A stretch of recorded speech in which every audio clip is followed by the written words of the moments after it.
Today we're going to reset the service interval light on this 2016 Hyundai Tucson. Be using this right hand switch pack here to go through the center cluster.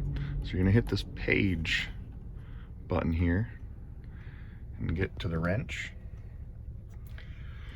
Then you can scroll down through your options and it's going to give you your service required here.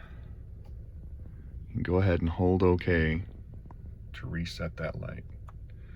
So that's to reset. Now if you want to change your service interval, go ahead and hit that page marker one more time and get to the gear set. Hit OK to get into your service interval setting here. Scroll down to either your mileage or your time. That's how you can set your interval. You can just go ahead and click OK on that.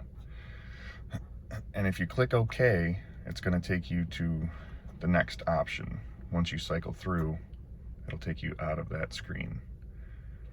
So if you wanted to change this to 6 months, you can just click OK, go up to 6 months, click OK, and now your interval will be 5,000 miles or 6 months, whichever one comes first.